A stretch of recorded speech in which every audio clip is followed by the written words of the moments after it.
Very good morning to all of you. Today I will discuss the topic of voidable contract. तो जो आज का हमारा topic है वो है voidable contract. तो मैं सबसे पहले आपके साथ डिस्कस करना चाहूँगी कि जो हमारा अभी जो सीरीज चलेगी, जो अभी से स्टार्ट हुई है, ये सारी की सारी थीम बेस्ड सीरीज होगी. इसमें सभी के सभी कॉन्ट्रैक्ट के टॉपिक जो हैं वो डिस्कस किए जाएंगे. तो हम डिस्कस करते हैं कि voidable कॉन्ट्रैक्ट जो है वो क्या होता है. सबसे पहले हम डिस्कस करते हैं कि कॉन्ट्रैक्ट क्या होता है. कॉन्ट्रैक्ट होता है कि जब भी दो पार्टीज होती हैं, एग्री होती हैं, वहाँ पर ऑफर होता है, एक्सेप्टेंस होता है और उसके बाद होती है कंसिडरेशन. फिर उनका प्रॉपर एक चैनल के थ्रू उनका कम्युनिकेशन होता है, एक्सेप्टेंस होती है. उसके बाद में अगर वो एनफोर्सेबल बाय लॉ होते हैं तो वो होता है कॉन्ट्रैक्ट. असेंशियल्स ऑफ कॉन्ट्रैक्ट की जो एक पूरी की पूरी वीडियो है वो हमारी रेखा मैम ने डाल रखी पहले से ही. उन्होंने लेक्चर अपलोड कर रखा है इसके ऊपर, तो आप वहाँ से देख सकते हैं जा करके. और अभी हमारी जो लेक्चर सीरीज़ है ये आपको यूट्यूब पर भी अवेलेबल हो जाएगी. तो टाइम वेस्ट ना करते हुए हम लोग डिस्कस करते हैं कि वॉइडेबल कॉन्ट्रैक्ट क्या होता है. सबसे पहले लोग कंफ्यूज होते हैं कि वॉइडेबल जो है वो एग्रीमेंट होता है या कॉन्ट्रैक्ट होता है, वॉइड जो है वो एग्रीमेंट होता है या कॉन्ट्रैक्ट होता है. तो सबसे पहले मैं यही कन्फ्यूजन जो है वो दूर करती हूँ आपका कि जो वॉइडेबल, देखिए जैसा कि नाम से ही हो रहा, वॉइडेबल यानी कि वॉइड मीन्स शून्य, जीरो, जो कि शून्य होने के लायक है, हो सकता है लेकिन अभी नहीं है, वो हो गया हमारा वॉइडेबल कॉन्ट्रैक्ट. मीन्स के वो एक पार्टी के ऑप्शन पर वॉइड हो सकता है लेकिन अभी तक वो जो कंसेप्ट है, जो कॉन्ट्रैक्ट है, वो अभी तक वैलिड है, वो वॉइड नहीं हुआ है. तो इसी के साथ में जो बताती हूँ मैं आपको कि वॉइड एग्रीमेंट होता है या वॉइड कॉन्ट्रैक्ट होता है. तो वो जो हो सकता है तो वो तो कॉन्ट्रैक्ट ऑलरेडी बन चुका है. अभी अगर मैं बात करूं कि एग्रीमेंट की, तो एग्रीमेंट जो होते हैं वॉइड एग्रीमेंट भी होते हैं और वॉइड कॉन्ट्रैक्ट भी होते हैं. तो वॉइड जो एग्रीमेंट होते हैं वो क्या होते हैं, वो इनिशियली जो होते हैं फॉरबिड होते हैं, इनिशियली रुके होते हैं कि उनके ऊपर आप कॉन्ट्रैक्ट नहीं कर सकते, ऐसे टॉपिक होते हैं. जैसे कि बिना कंसिडरेशन के आपने कोई एग्रीमेंट किया है तो वॉइड एग्रीमेंट होगा. अगर मैरिज से रिलेटेड कोई फिक्सेशन किया है, वेजरिंग कॉन्ट्रैक्ट किया है, या फिर उसके अलावा ट्रेड से रिलेटेड किया है कोई भी ऐसा, तो वो क्या होगा, वो वॉइड एग्रीमेंट होगा. लेकिन एक कॉन्ट्रैक्ट है जो कि पहले स्टार्टिंग में कॉन्ट्रैक्ट था, अभी वो बिल्कुल प्योरली वैलिड है, आपकी सारी एसेंशियल्स को पूरा कर रहा है, लेकिन किसी रीजन की वजह से अब क्या है, वो फ्रस्ट्रेशन हो गया, वो इम्पॉसिबिलिटी हो गई है इवेंट की, वो इवेंट जो है वो अब नहीं हो सकता, कुछ ऐसी सर्कमस्टांसिस हो गई हैं, फिर वो कॉन्ट्रैक्ट जो है वो वॉइड कॉन्ट्रैक्ट होता है, न कि वॉइड एग्रीमेंट होता है. इसी के साथ में अगर इसको कोरिलेट करके पढ़ना चाहते हैं आप, तो आप इसको इम्पॉसिबिलिटी के साथ पढ़ सकते हैं, डॉक्ट्रिन ऑफ फ्रस्ट्रेशन के साथ पढ़ सकते हैं. आप इसको डिस्कस कर सकते हैं. काफ़ी अच्छे रिसर्च पेपर पब्लिश हुए हैं इसके ऊपर कि अभी जो लॉकडाउन था इसके ड्यूरिंग, तो जो पहले कॉन्ट्रैक्ट हो चुके हैं अब वो वैलिड रहेंगे या नहीं रहेंगे, क्या ये एक इम्पॉसिबिलिटी ऑफ इवेंट था या नहीं था. तो हम इन सबको छोड़कर अपना टॉपिक डिस्कस करते हैं. तो जो वॉइडेबल एग्रीमेंट है, सॉरी वॉइडेबल कॉन्ट्रैक्ट जो है वो क्या है. देखिए, कॉन्ट्रैक्ट जब भी बनता है तो वहाँ पर एसेंशियल्स होती हैं कि पार्टीज जो है वो कॉम्पिटेंट होनी चाहिए, बिल्कुल फ्री कंसेंट होनी चाहिए. तो फ्री कंसेंट से रिलेटेड जो आपका कंसेप्ट है सारा का सारा, वो कवर करता है वॉइडेबल कॉन्ट्रैक्ट को.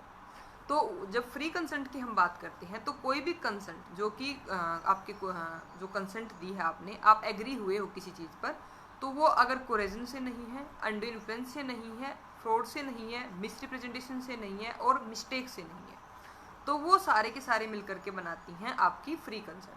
कि इनमें से किसी से भी अफेक्टेड नहीं है तो वो होगी फ्री कंसेंट. तो अब इसमें से डिस्कस करते हैं कि कौन से पार्ट हैं जो आपकी कोर्स को वॉइडेबल बनाएंगे और कौन से हैं जो कि उसको वॉइड बनाएंगे. तो देखिए, जब फ्री कंसेंट जो है, मतलब जो कंसेंट है वो उससे नहीं है, कोरेजन से नहीं हो रही है, अंडर इन्फ्लुएंस से नहीं हो रही है, फ्रॉड से नहीं हो रही है, या फिर वो आपकी मिसरिप्रेजेंटेशन से नहीं हो रही है, तो वह फ्री कंसेंट है. और अगर इनमें से कोई भी एक फैक्टर है तो वो कॉन्ट्रैक्ट हो गया वॉइडेबल. लेकिन जब भी मिस्टेक से आपकी जो कंसेंट है वो फ्री नहीं है, यानी कि आपको मिस्टेक हो गई है आपकी पार्टीज के रिगार्डिंग या फिर सब्जेक्ट मैटर के रिगार्डिंग.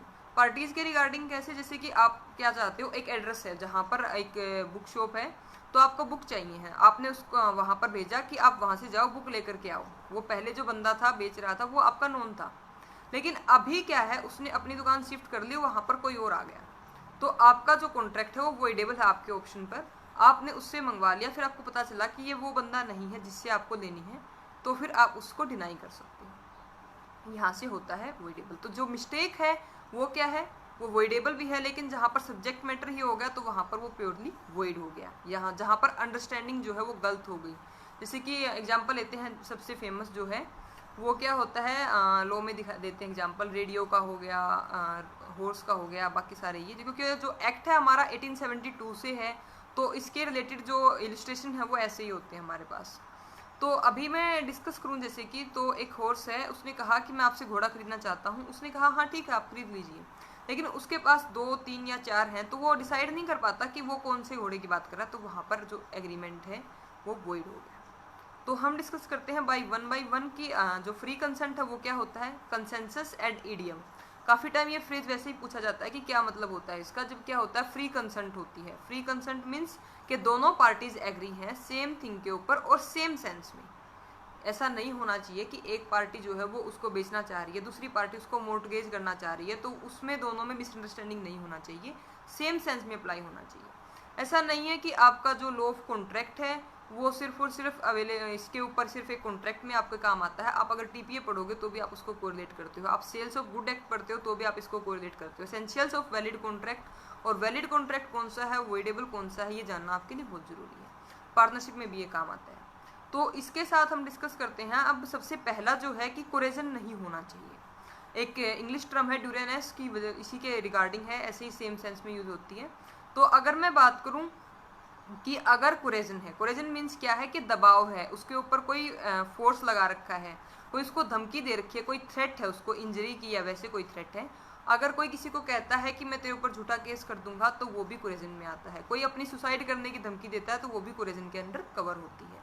तो जब भी कोई ऐसे आपको धमकी देता है, ऐसे करता है कि अगर आपने ये काम नहीं किया, आपने ये एग्रीमेंट साइन नहीं किया तो मैं सुसाइड कर लूँगा या मैं आपके ऊपर झूठा केस कर दूंगा, या कोई भी आपको इंजरी या आपकी प्रॉपर्टी को इंजरी करने की बात करता है, तो वहाँ पर क्या होता है, वो कोरेजन होता है।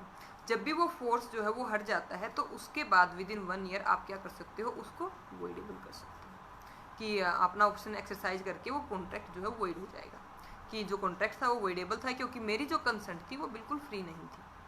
तो इससे जो नेक्स्ट आता है हमारे पास वो आता है अनड्यू इन्फ्लुएंस। तो अनड्यू इन्फ्लुएंस का जो एक कंसेप्ट है वो क्या है, वो एक जो अनड्यू इन्फ्लुएंस है ये एक स्पीसीज है किसकी, फ्रॉड की। फ्रॉड में तो वैसे बाद में पता चलता है, बाद में डिस्कवर होता है। अनड्यू इन्फ्लुएंस में क्या होता है कि वहाँ पर एक फिड्यूसरी रिलेशनशिप होता है, एक ऐसा रिलेशनशिप जिसको आप, अगर वो आपको कहे कि आपको ये काम करना है तो आप डिनाई ना कर पाओ, कुछ ऐसा इस टाइप में कि अगर आपके फादर ने बोला है कि आपको ये काम करना है, आपको ये एग्रीमेंट करना है, आपके भाई ने बोला है कि ये एग्रीमेंट करना है तो आप उसको करते हो। डॉक्टर ने अपने पेशेंट को बोला है कि आपको ये ऑपरेशन करवाना पड़ेगा, भले ही वो नेसेसरी नहीं है, लेकिन उसकी फेथ है कि हाँ अगर ये कह रहा है तो बिल्कुल सही कह रहा है, तो वो इस टाइप से जो होते हैं वो सारे के सारे अनड्यू इन्फ्लुएंस में आते हैं। अब अनड्यू इन्फ्लुएंस में क्या होता है, मेनली रिलेशनशिप की बात होती है। तो ऐसा नहीं है कि ये प्रिजम्पशन कर लिया जाता है कि दो जिनके बीच में कॉन्ट्रैक्ट हुआ है उनके बीच में कोई रिलेशन है, कैसा भी रिलेशनशिप है वो, मैरिटल साइड से है, ब्लड रिलेशनशिप है, या फिर वैसे मास्टर सर्वेंट का है, डॉक्टर इसका पेशेंट का है, तो ऐसे प्रिजम्पशन नहीं होती है कि वो अनड्यू इन्फ्लुएंस होगा ही। उसको चेक करने का एक तरीका है, क्राइटेरिया है, क्या है कि अगर मान लो आपने अपनी 10,000 कीमत की चीज़ जिसकी जो मार्केट वैल्यू है वो 10,000 है और आपने उसको 5,000 में दे दिया, ठीक है, आपने उसको 1,000 में दे दिया, तो वहाँ से ये होता है कि हो सकता है इसकी कंसेंट फ्री ना हो। लेकिन ऐसा कहीं भी नहीं है। जब भी हम पढ़ते हैं, आपके एक्सेप्टेंस की बात करते हैं हम, तो वहाँ पर क्या है, आपके कंसिडरेशन की बात करते हैं जब हम, तो ऐसा कहीं भी नहीं है कि जो कंसिडरेशन है वो इक्वल वैल्यू की होनी चाहिए। आपकी कोई भी चीज़ है, अगर वो 10,000 की है तो ऐसा नहीं है कि आपने 5,000 में बेच दी तो वो कॉन्ट्रैक्ट वैलिड नहीं होगा, या आपने सिर्फ 5 रुपये में दे दी तो वो कॉन्ट्रैक्ट वैलिड नहीं होगा। इसको कोरिलेट करके हम इसी से पढ़ते हैं, और इससे सिर्फ एक ही मैसेज जाता है कि हाँ अगर कहीं पर ये बात आती है कि कॉन्ट्रैक्ट जो है वो वॉइडेबल है क्योंकि मेरी कंसेंट फ्री नहीं थी, तो कंसेंट को चेक करने में कहीं ना कहीं ये सहायक होता है कि जो उसकी एक वैल्यू है वो डिटरमाइन करना इसके हेल्पफुल हो सकता है एक रिगार्डिंग कि हाँ अगर इसने प्रॉपर वैल्यू नहीं पे की है तो मतलब कहीं ना कहीं डिफॉल्ट हुआ है। तो इसके बाद हम नेक्स्ट टॉपिक डिस्कस करते हैं हमारा इसी में कोरेजन के बाद हम करते हैं, कोरेजन किया हमने सबसे पहले, फिर हमने अनड्यू इन्फ्लुएंस किया, अब हम डिस्कस करते हैं कंसेप्ट फ्रॉड का। तो फ्रॉड में क्या है कि फ्रॉड जो कंसेप्ट है वो क्या होता है, जैसे नाम से ही पता है सबको, लोग इसको जर्नली 420 कहते हैं आईपीसी से रिलेट करके। तो क्या है कि जब भी कोई पर्सन है उसको पता है कि ये चीज़ जो मैं इसको बता रहा हूँ ये बिल्कुल भी सही नहीं है, ये गलत है, मेरी नॉलेज के अकॉर्डिंग ये गलत है। दो चीज़ें होती हैं, एक तो आपको भी नहीं पता होता कि ये गलत है, आप उसको बता देते हो। दूसरा, जब आपको पता होता है कि ये गलत है, आप उसको तब बता देते हो।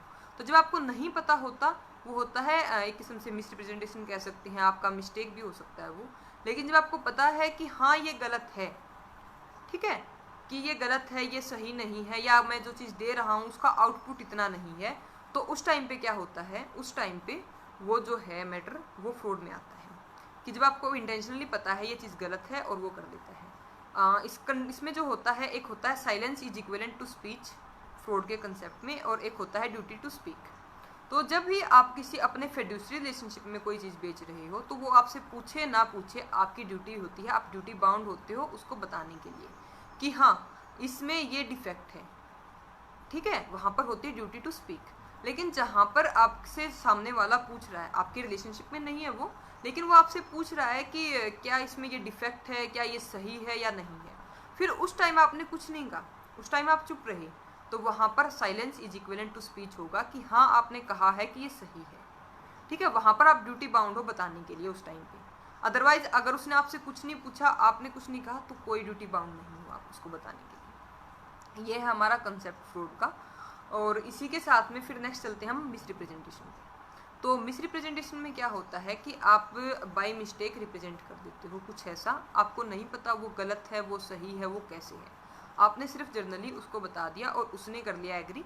तो उस केस में जब भी आप दोनों को पता चलता है पार्टीज को कि ये जो है हमने एक एग्रीमेंट किसी दूसरी इंटेंशन से किया था, ये वैसे हो गया, तो आप क्या कर सकते हो, उसको वहीं पर वॉइडेबल कर सकते हो। तो जो ये सारे के सारे हैं, ये डिफाइन अलग अलग सेक्शन में कर रखे हैं।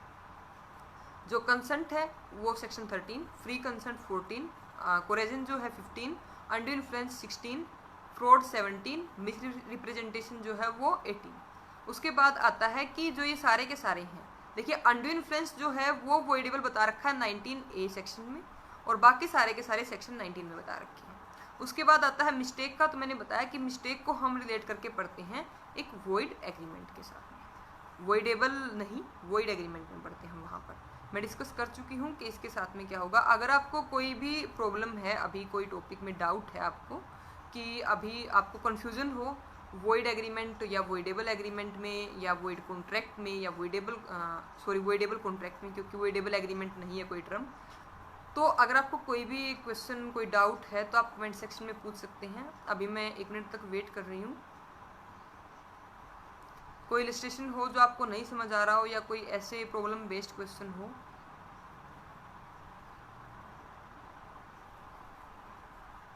अभी जो नेक्स्ट सीरीज चलेगी हमारी, ये पूरी की पूरी, ये सारे के सारे कॉन्ट्रैक्ट से रिलेटेड होंगे हमारे सारे के सारे टॉपिक। तो आपके जो भी डाउट्स हैं, जो भी आपकी क्वेरीज हैं, तो वो टॉपिक जिस दिन डिस्कस होता है आप उसी दिन पूछ सकते हो उससे रिलेटेड क्वेश्चन वहीं पे कमेंट बॉक्स में। अभी जैसे कि मैं वेट कर रही हूँ आपके क्वेश्चंस का।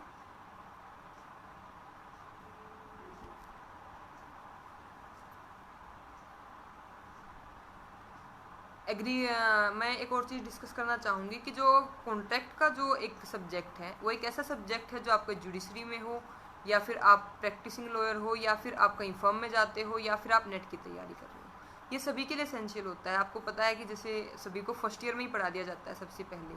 अगर आपको कोई भी लीगल सब्जेक्ट पढ़ाया जाता है तो उसी के साथ में आपको कॉन्ट्रैक्ट एक्ट जरूर पढ़ाया जाता है। आई थिंक आपके क्वेश्चंस नहीं हैं, या मैंने इतना अच्छा करवाया कि आपको सारा समझ आ गया। चलिए फिर मिलते हैं कल नेक्स्ट टॉपिक के साथ में। हमारे शायद जो नेक्स्ट टीचर हैं वो मिलेंगे आपके साथ में। तब तक के लिए धन्यवाद।